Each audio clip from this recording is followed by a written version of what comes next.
Support comes from Gemma, architects, planners, and designers seeking to bring joy to their clients and communities. Details at gemastl.com.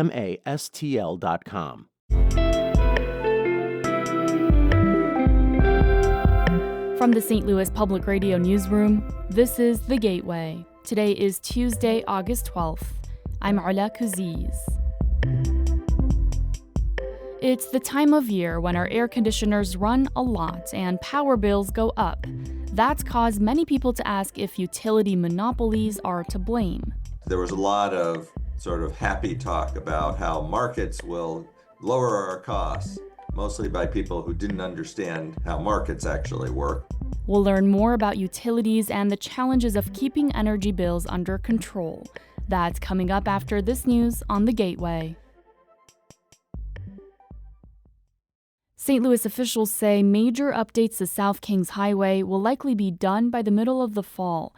The city is repaving the entire 9-mile north-south thoroughfare using millions of dollars of pandemic relief funding. Scott Ogilvie is the city's complete streets manager. He says parts of Kings Highway will also see new medians, permanent lane reductions, and bump outs to deter speeding drivers. St. Louis has historically had kind of an inconsistent approach to arterial street resurfacing, and so these ARPA projects have been kind of a rare opportunity for us to do entire corridors. The city has completed parts of the project on the north side of the city. Ogilvie says the south segment from approximately Southwest Avenue to south of Chippewa Street won't be completed until the fall. One of Missouri's senators says he has added language to a Senate appropriations bill to make sure the new hospital at Fort Leonard Wood is not downgraded to a clinic. St. Louis Public Radio's Jonathan Ahl reports. Senator Josh Hawley says the language will make sure the facility will open as a full hospital as planned. Rumors swirled late last year that the $400 million facility set to open next year could only open as a clinic. Colonel Angela Deba-Lee oversees the hospital at Fort Leonard Wood. She says the hospital's status is pre-decisional. We've put forth the information to allow the leadership above to make a risk-informed decision on what the downstream effects would be should anything change with our current status. And I think that leaders are going to make a great decision. Construction on the new hospital started in 2020 and was supposed to finish last year, but delays and budget overruns extended the project. In Rolla, I'm Jonathan Ahl, St. Louis Public Radio. An infectious disease doctor says federal cuts to vaccine research combined with this year's measles and polio outbreaks could impact Missouri patients. U.S. Health Secretary Robert F. Kennedy Jr. canceled millions of dollars in federal mRNA vaccine contracts last week. The technology was used during the first Trump administration to create the most common COVID-19 vaccines.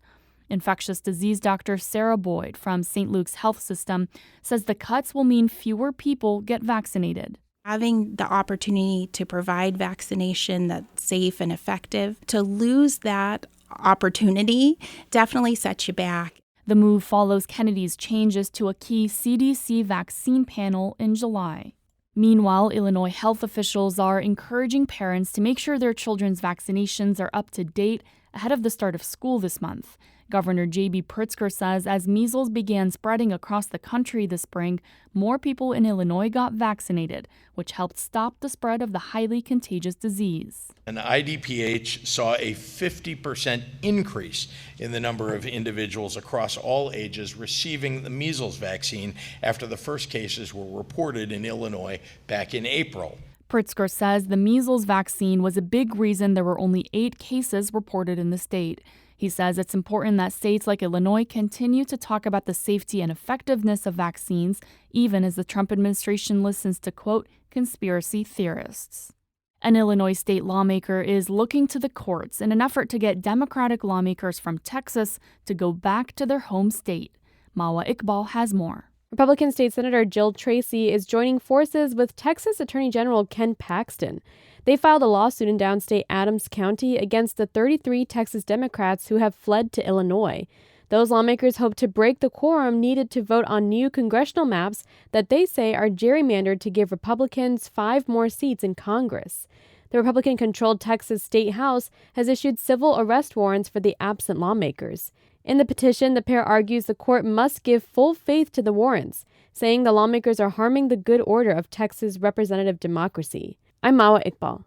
Artists and audiences will get plenty of opportunities to catch new shows as St. Louis Fringe Fest returns this week. St. Louis Public Radio's Chad Davis reports. The festival will include more than 100 plays, musicals, comedy shows, and concerts at venues throughout Grand Center. More than 52 producers will be putting on these shows. The shows include a play on Jeanette Rankin, the first woman elected to U.S. federal office, and others that pay homage to John Hughes films and 90s choose-your-own-adventure books. Matthew R. Kearns is president and artistic director of St. Louis Fringe. The independent art community is alive and strong in St. Louis.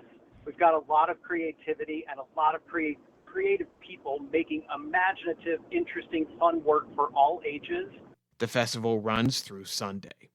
I'm Chad Davis, St. Louis Public Radio.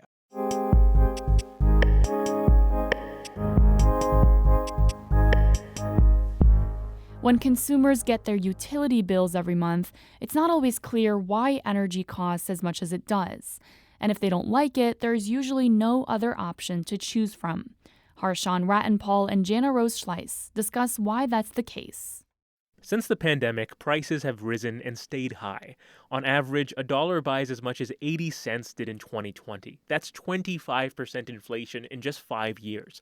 Last year, inflation averaged out to about 3%. And that includes electricity. Utilities across the country have been raising their prices. And for the most part, customers don't want to pay more. When you don't like the price of something, like groceries or a streaming service, you can shop around for a better option. But for electricity, you generally only have one provider to pick from. And that's because electric companies are monopolies. One business provides service to all customers in a certain area. Richard Hirsch is a professor at Virginia Tech, and he says it's basically always been that way. In 1882, Thomas Edison built the first electric power plant that provided a large number of customers electricity in New York City. And for a long time, that system worked. Hirsch says from the turn of the century until the late 1960s, Americans consumed more and more electricity, and due to technological advances, utilities could provide it at reasonable prices. But there are also mechanical reasons it's easier for just one company to make or deliver electricity to your town. Power lines. If somebody's already running wires down your street, it's both economically inefficient and just a bad business idea to say we're going to spend a lot of money to do exactly what they're doing already. That's Severin Borenstein, a Berkeley economics professor who says natural monopolies occur in industries that require large upfront investments or other barriers to entry. This is how the phone system worked for years until they created a system where they didn't need the wires and they could do it over the air. We haven't figured that out with electricity yet. But the word monopoly generally has a negative connotation. Without competition, companies can set high prices without worrying that customers are going to switch. Which we've established customers are not in favor of. Here's Richard Hirsch.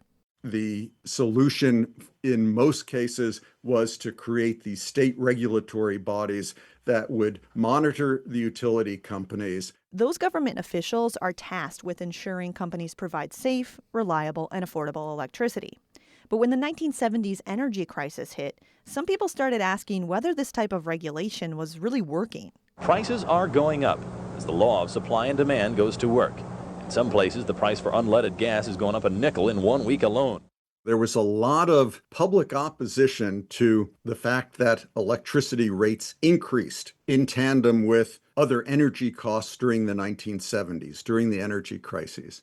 After the energy crisis, the industry saw a push for more competition. Here's Borenstein. In fact, there was a lot of sort of happy talk about how markets will lower our costs, mostly by people who didn't understand how markets actually work. In places that tried it, like Pennsylvania and California, prices didn't go down for a number of reasons. For example, some companies artificially lowered supply to charge higher prices. Since then, that push for competition has mostly slowed down. Borenstein says despite the public's frustration with the increasing price of electricity, a free market for energy isn't likely anytime soon. So basically, we need wires that go to everybody's house or company. And as long as that's the case, we're going to have monopoly utilities. I'm Harshawn Rattenpaul. And I'm Jana Rose Schleiss. That story came to us from member station KBIA in Columbia. The Gateway is a production of St. Louis Public Radio, a listener-supported service of the University of Missouri St. Louis. Music is by Ryan McNeely of Adult Fur. I'm Arla Kuziz, and from the St. Louis Public Radio newsroom, this has been The Gateway.